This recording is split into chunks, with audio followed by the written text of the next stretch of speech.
Let's talk about the assembly equation. Okay, how should we do this? Let me just even read that part of the paper. We define assembly as the total amount of selection necessary to produce an ensemble of observed objects, quantified using equation 1. The equation basically has A on one side, which is the assembly of the ensemble, Mm-hmm. and then a sum from 1 to n, where n is the total number of unique objects. And then there is a few variables in there that include the assembly index, the copy number, which we'll talk about. That's an interesting, I don't remember you talking about that. That's an interesting addition and I think a powerful one. It has to do with that you can create pretty complex objects randomly. Mm-hmm. And in order to know that they're not random, that there's a factory involved, you need to see a bunch of them. Yeah. That's the intuition there. It's an interesting intuition. And then some normalization. What else is it? And In -1, just to make sure that more than one object. One object could be a one-off and random. Yep. And then you have more than one identical object. That's interesting. When there's two of a thing. Two of the That's thing is interesting. super important, especially if the assembly index is high. So we could say several questions here. One, let's talk about selection. What is this term selection? What is this term evolution that we're referring to? Which aspect of Darwinian evolution are we referring to that's interesting here? So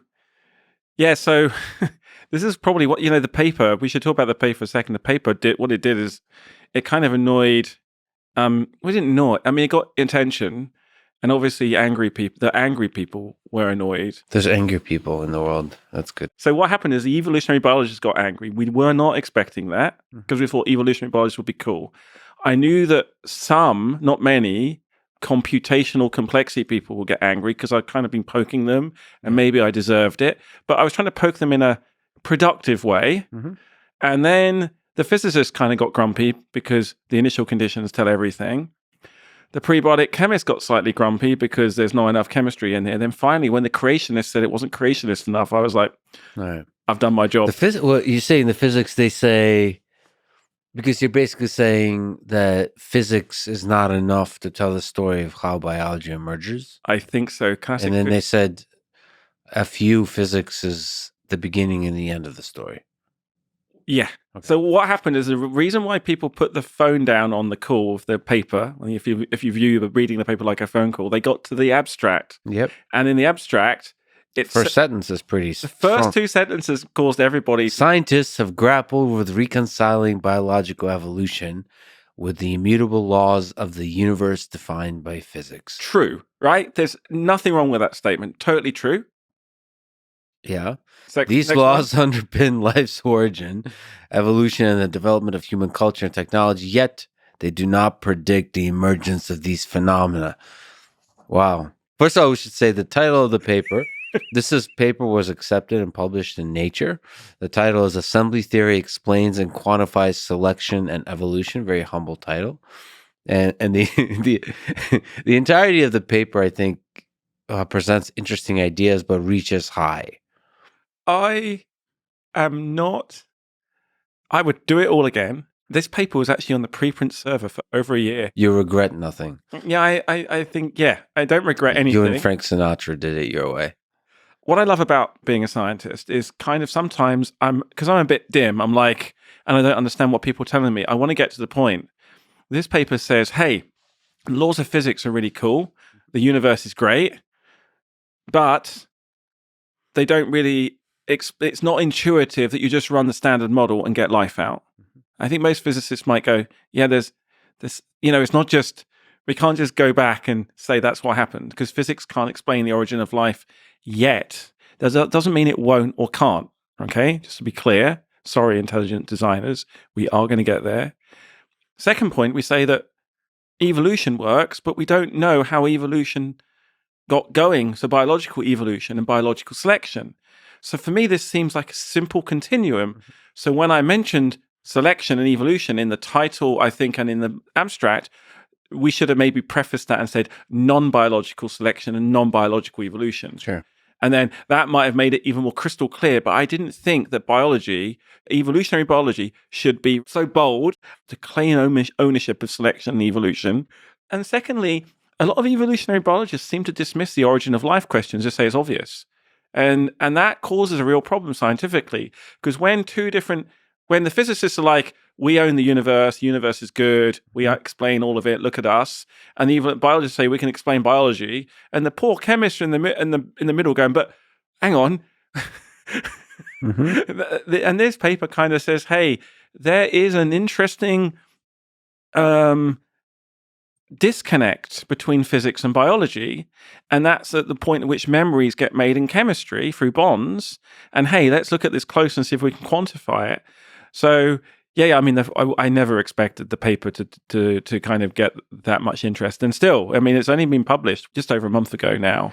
So just to linger on the selection, what is the broader sense of what selection means? Yeah, that's really good. For selection. So I think for selection, you need. So this is where, for me, the concept of an object is something that can persist in time and not die, but basically can be broken up. So if I was going to kind of bolster the definition of an object, so if something can form and persist for a long period of time under an existing environment that could destroy other, and I'm going to use anthropomorphic terms, I apologize for that, weaker objects or less robust, then the environment could have selected that. So good chemistry examples, if you took some carbon and you made a chain of carbon atoms, whereas if you took some carbon, nitrogen and oxygen and made chains from those, you'd start to get different reactions and rearrangements. So a chain of carbon atoms might be more resistant to falling apart under acidic or basic conditions versus another set of molecules. So it survives in that environment. So the acid pond, the resistant molecule can get through. And then that molecule goes into another environment. So that environment now, maybe being an acid pond, is a basic pond, or maybe it's an oxidizing pond. And so if you've got carbon and it goes in an oxidizing pond, maybe the carbon starts to oxidize and break apart. So you go through all these kind of obstacle courses, if you like, given by reality. So selection is the ability happens when an object survives in an environment for some time, but, and this is the thing that's super subtle, the object has to be continually being destroyed and made by process. So it's not just about the process, the object now, it's about the process and time that makes it. Because a rock could just stand on the mountainside for 4 billion years and nothing happened to it. And that's not necessarily really advanced selection. So for selection to get really interesting, you need to have a turnover in time. You need to be continually creating objects, producing them, what we call discovery time. So there's a discovery time for an object. When that object is discovered, if it's, say, a molecule that can then act on itself or the chain of events that caused itself to bolster its formation, then you go from discovery time to production time, and suddenly you have more of it in the universe. So it could be a self-replicating molecule. And the interaction of the molecule in the environment, in the warm little pond or in the sea or wherever, in the bubble, could then start to build a proto-factory, the environment. So really, to answer your question, what the factory is the environment, but it's not very autonomous. It's not very redundant. There's lots of things that could go wrong. So once you get high enough up the hierarchy of networks of interactions, something needs to happen. That needs to be compressed into a smaller volume and made resistant and robust. Because in biology, selection and evolution is robust. That you have error correction built in. You have really, there's good ways of basically making sure propagation goes on. So really the difference between inorganic, abiotic selection and evolution and stuff in biology is robustness, the ability to kind of propagate over the ability to survive in lots of different environments. Whereas our poor little inorganic salt molecule, whatever, just dies in lots of different environments. So there's something super special that happens from the inorganic molecule in the environment that kills it to where you've got evolution and cells can survive everywhere. How special is that? How do you know those kinds of evolution factors aren't everywhere in the universe? I don't, and I'm excited because I think selection isn't special at all. I think what is special is the history of the environments on Earth that gave rise to the first cell that now has taken all those environments and is now more autonomous. And I would like to think that, this paper could be very wrong. But I don't think it's very wrong. I mean, it's certainly wrong, but it's less wrong than some other ideas, I hope, right? And if this inspires us to go and look for selection in the universe, because we now have an equation where we can look for selection going on and say, oh, that's interesting. We seem to have a process that's giving us high copy number objects that also are highly complex, but that doesn't look like life as we know it. And we use that and say, oh, there's a hydrothermal vent. Oh, there's a process going on. There's molecular networks, because the assembly equation is not only meant to identify at the higher end advanced selection, what you get, I would call it in biology, super advanced selection. And even, you could use the assembly equation to look for technology and God forbid we could talk about consciousness and abstraction, but let's keep it primitive, molecules and biology. So I think the real power of the assembly equation is to say how much selection is going on in this space. And there's a really simple thought experiment I could do. Is you have a little petri dish, and on that petri dish you put some simple food. So the assembly index of all the sugars and everything is quite low. So then, and you put a single cell of E. coli cell. Yeah. And then you say, I'm gonna measure the amount of assembly in the box. So it's quite low, but the rate of change of assembly, dA dt, will go sigmoidal as it eats all the food, and the number of coli cells will replicate because they take all the food, they copy themselves. The assembly index of all the molecules goes up, up, up, and up until the food is exhausted in the box. So now the E. coli's stop. Die is probably a strong word. They stop respiring because all the food is gone. But suddenly the amount of assembly in the box has gone up gigantically because of that one E. coli factory has just eaten through, milled lots of other E. coli factories, and run out of food and stopped. And so that, looking at that, so in the initial box, although the amount of assembly was really small, it was able to replicate and use all the food and go up. And that's what we're trying to do in the lab, actually, is kind of make those kind of experiments and see if we can spot the emergence of molecular networks that are producing complexity as we feed in raw materials and we feed a challenge, an environment. We try and kill the molecules. And really, that's the main kind of idea for the entire paper. Yeah, and see if you can measure the changes in the assembly index throughout the whole system. Yeah. Okay, what about if I show up to a new planet, we go to Mars or some other planet from a different solar system, and how do we use assembly index there to discover alien life? In very simply, actually, let's say we'll go to Mars with a mass spectrometer with a sufficiently high resolution.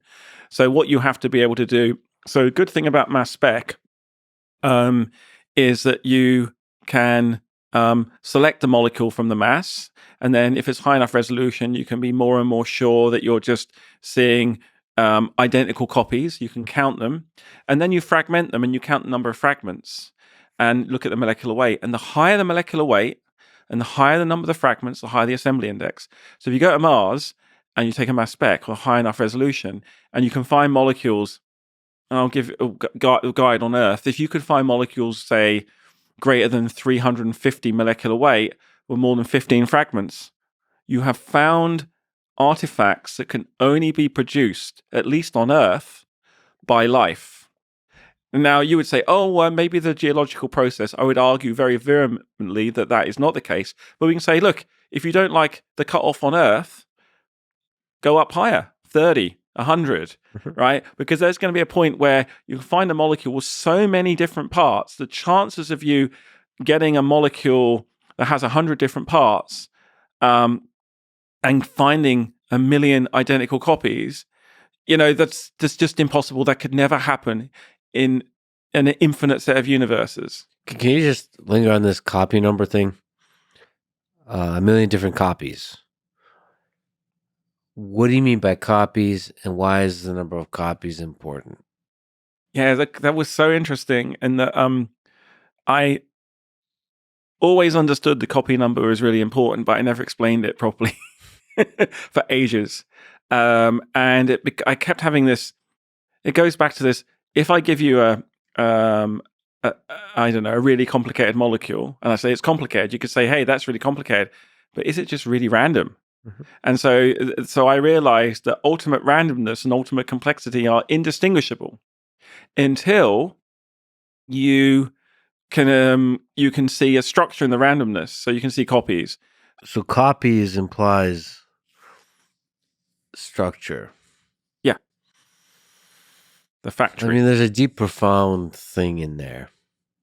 Because like, if you just have a random process, you're going to get a lot of complex, beautiful, sophisticated things. Mm-hmm. What makes them complex in the way we think life is complex, or something like a factory that's operating under a selection process, is there should be copies. Is there like some looseness about copies? Like, what does it mean for two objects to be equal? It's all to do with the telescope or the microscope you're using.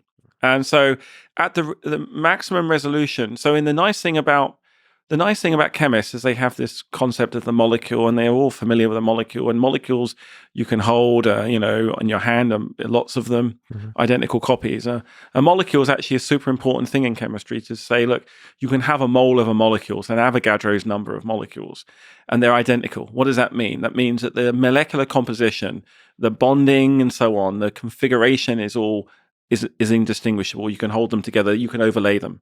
So the way I do it is if I say, here's a bag of 10 identical molecules. Let's prove they're identical. You pick one out of the bag, and you basically observe it using some technique, and then you take it away, and then you take another one out. If you observe it using technique, you see no differences. They're identical. It's really interesting to get right, because if you take, say, two molecules can be in different vibrational and rotational states. They're moving all the time. So with this respect, identical molecules have identical bonding. Mm-hmm. In this case, we don't even talk about chirality, because we don't have a chirality detector. So two identical molecules in one conception assembly theory basically considers both hands as being the same. But of course, they're not. They're different. As soon as you have a chiral distinguisher detect the left and the right hand, they become different. And so it's to do with the detection system that you have and the resolution. So I wonder if there's an art and science to which detection system is used when you show up to a new planet. Yeah. So like you're talking about chemistry a lot today. We have kind of standardized detection systems, right? Of how to compare molecules. So, when you start to talk about emojis and language and mathematical theorems and, I don't know, more sophisticated things at a different scale, at a smaller scale than molecules, at a larger scale than molecules, like what detection, like if we look at the difference between you and me, Lex and Lee, are we the same? Are we different? Sure. I mean, of course, we're different close up, but if you zoom out a little bit, we'll morphologically look the same. Yeah. Height and characteristics, hair length, stuff like that. Well, also like the species and yeah, and also there's a sense why we're both from Earth. Yeah, I agree. I mean, this is the power of assembly theory in that regard. That the way to look at it, if you have a box of objects, if they're all indistinguishable, then using your technique, what you then do is you then look at the assembly index. Now, if the assembly index of them is really low, right, and they're all indistinguishable, then it's telling you that you have to go to another resolution. So that would be, it's kind of a sliding scale. It's kind of nice. So you got it. So those two kind of are at tension with each other. Yeah. The number of copies and the assembly index. Yeah. That's really, really interesting. So, okay. So you show up to a new planet, you'll be doing what? I would do mass spec. I would bring a sample of what? Like, first of all, like how big of a scoop do you take? Do you just take a scoop? Like what? Like So we're looking for primitive life. I would look, yeah. So if you're just going to Mars or Titan or Enceladus or somewhere, so a number of ways of doing it. So you could take a large scoop, or you could go for the atmosphere and detect stuff. So and you could make a life meter, right? So um, one of Sarah's colleagues at ASU, Paul Davies, keeps calling it a life meter, a life meter, which is quite a nice idea because you think about it. If you've got a living system that's producing these highly complex molecules, and they drift away, and they're in a highly demanding environment, they could be burnt, right? So they could just be falling apart. So you want to sniff a little bit of complexity and say warmer, warmer, warmer. Oh, we've found life. We found the alien. We found the alien Elon Musk smoking a joint in the bottom of the cave on Mars, or Elon himself, whatever, right? You say, okay, found it. So what you can do is the mass spectrometer. You could just look for things in the gas phase, or you go on the surface, drill down, because you want to find molecules that are. You've either got to find the source living system, because the problem with just looking for complexity is it gets burnt away. So in a harsh environment on say on the surface of Mars, there's a very low probability that you're going to find really complex molecules because of all the radiation and so on. If you drill down a little bit, you could drill down a bit into soil that's billions of years old. Then I would put in some solvent, water, alcohol or something, or take a scoop, make it volatile, put it into the mass spectrometer, and just try and detect high complexity, high abundant molecules. And if you get them, hey presto, you can have evidence of life. Wouldn't that then be great if you could say, okay, we've found evidence of life. Now we want to keep the life meter, keep searching for more and more complexity until you actually find living cells. And you can get those new living cells, and then you could bring them back to Earth, or you could try and sequence them. You could see that they have different DNA and proteins. Go along the gradient of the life meter. Exactly. How would you build a life meter? Let's say we're together, starting a new company, launching a life meter. Mass spectrometer would be the first way of doing it. No, but that's one of the major components of it. But I'm talking about like, what if it's a device? We got and branding, logo. We got to talk about that. That's later. But what's the input? What's the how do you get to the a metered output? So I would take a life. So my life meter, our life meter. There you go. Thank you. Yeah, you're welcome. Would have both infrared and mass spec. So it would have two ports, so it could shine a light. And so what it would do is you would have a vacuum chamber, and you would have an electrostatic analyzer, and you'd have a monochromator to producing infrared. You'd add the sample. So you'd take a scoop of the sample, put it in the life meter. It would then add a solvent or heat up the sample, so some volatiles come off. The volatiles would then be put into the mass spectrometer, into the electrostatic trap, and you'd weigh the molecules and fragment them. Alternatively, you'd shine infrared light on them, you'd count the number of bands, but you'd have to, in that case, do some separation, because you want to separate. And so in mass spec, it's really nice and convenient because you can separate electrostatically, but you need to have that. Can you do it in real time? Yeah, pretty much. Yeah. So let's go all the way back. So we're really going to get this. Let's go. The Lex's life meet, Lex and Lee's life meet. Lex and Lee. It's a good ring to it. All right. So you have a vacuum chamber. You have a little nose. The nose would have a packing material. So you would take your sample, add it onto the nose, add a solvent or a gas. It would then be sucked up the nose, and that would be separated using what we call chromatography. And then as each band comes off the nose, we would then do mass spec and infrared. And in the case of the infrared, count the number of bands. In the case of mass spec, count the number of fragments and weigh it. And then the further up in molecular weight range for the mass spec and the number of bands, you go up and up and up from the dead, interesting, over the threshold, oh my gosh, Earth life, and then right up to the batshit crazy, this is definitely, alien intelligence that's made this life, right? You could almost go all the way there. Same in the infrared. And it's pretty simple. The thing that is really problematical is that for many years, decades, what people have done, and I can't blame them, is they've been obsessing about small biomarkers on that we find on Earth, amino acids, like single amino acids or evidence of small molecules and these things, and looking for those rather than looking for complexity. The beautiful thing about this is you can look for complexity without Earth chemistry bias or Earth biology bias. So assembly theory is just a way of saying, hey, complexity and abundance is evidence of selection. That's how our universal life meter will work. Complexity in abundance is evidence of selection.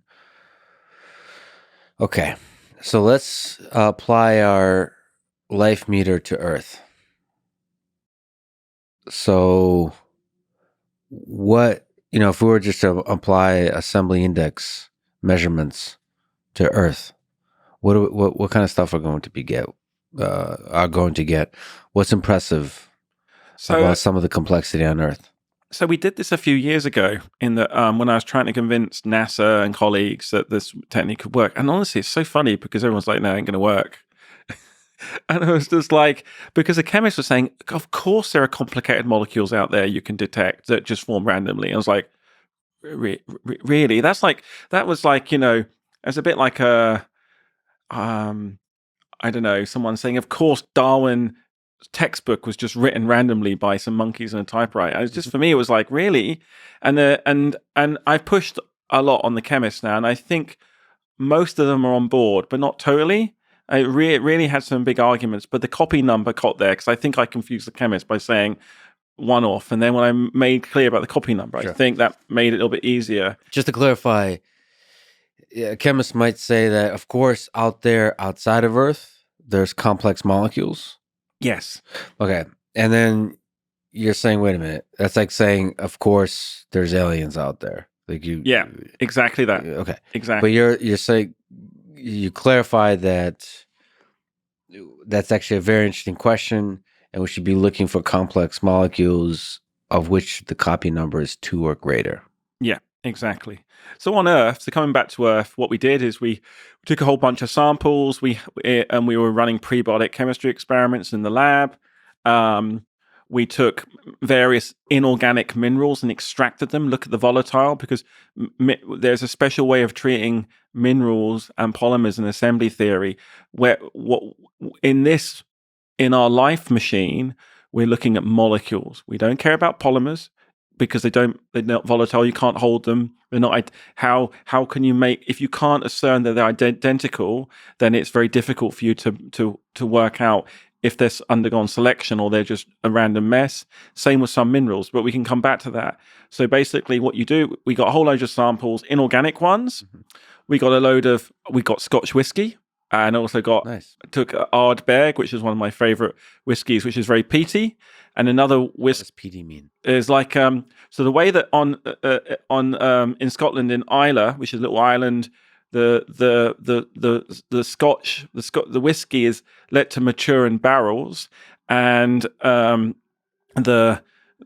said that the peat, the complex molecules in the peat, mm-hmm, might find their way through into the whiskey, and that's what gives it this intense brown color, mm-hmm, and really complex flavor. It's literally molecular complexity that does that. Mm-hmm. And so, vodka is the complete opposite. It's just pure, right? So the better the whiskey, the higher the assembly index. Or the higher assembly index, the better the whiskey. That's what I mean. I really love deep, peaty Scottish whiskies.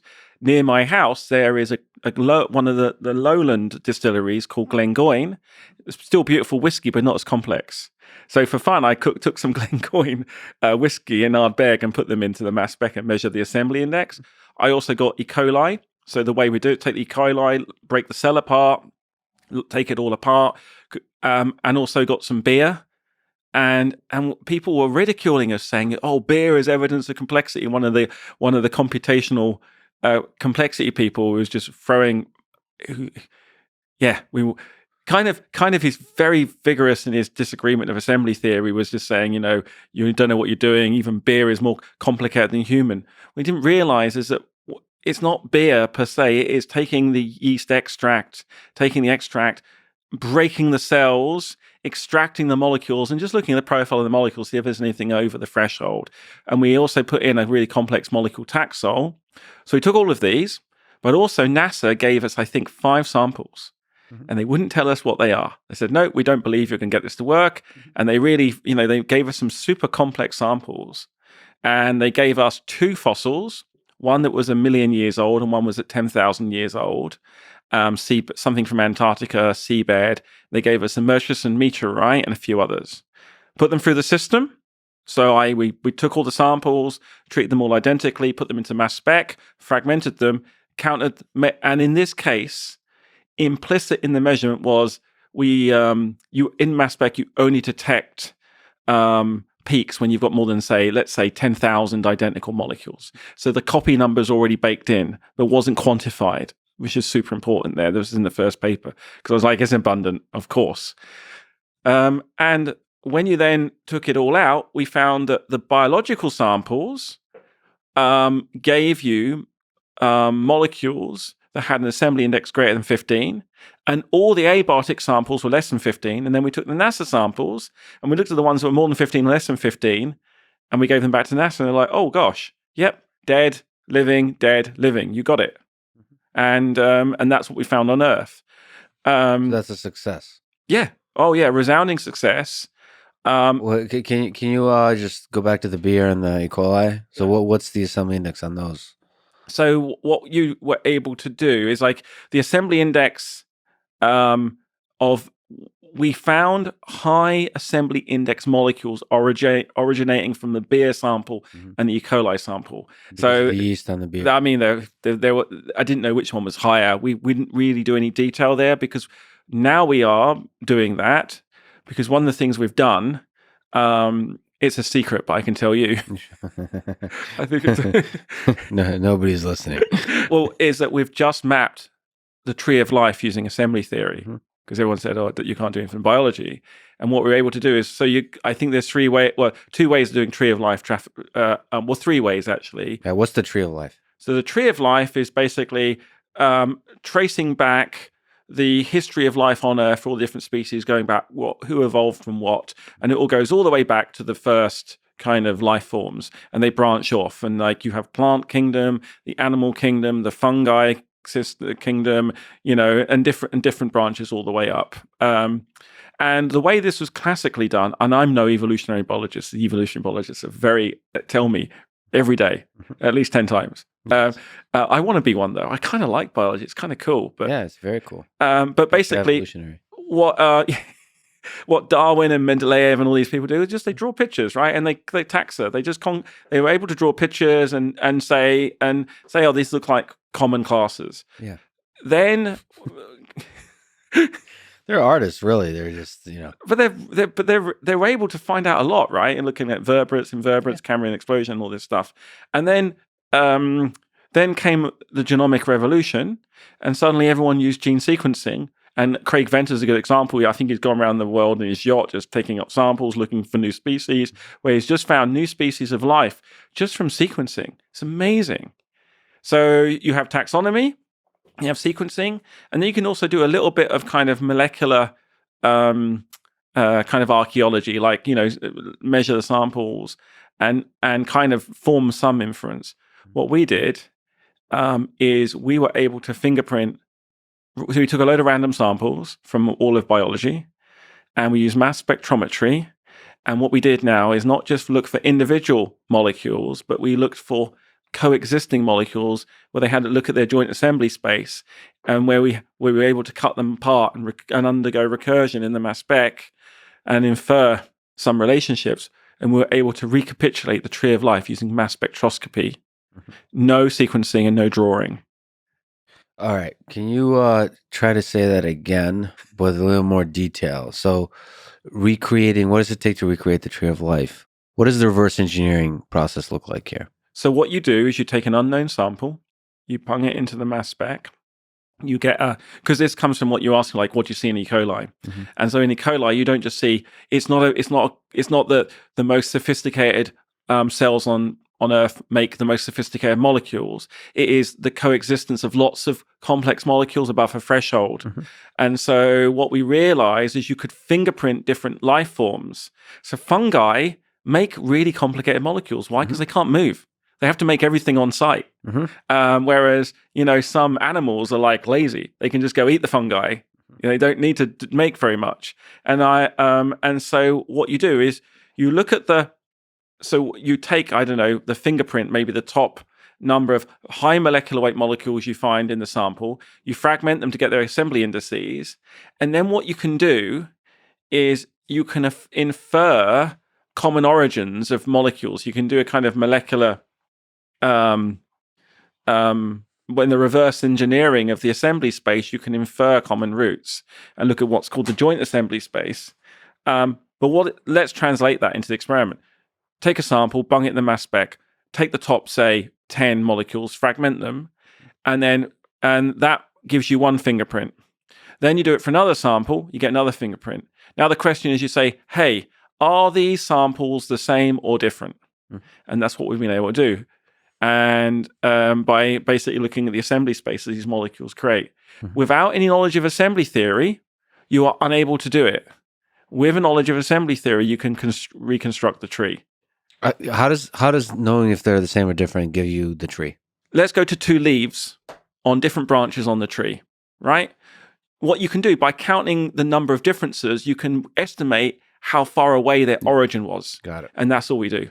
And it just works. But when we realized you could even use assembly theory to recapitulate the tree of life with no gene sequencing, we were like, huh. So this is looking at samples that exist today in the world. What about like things that are no longer exist? I mean, the tree contains information about the past. Some of it is gone.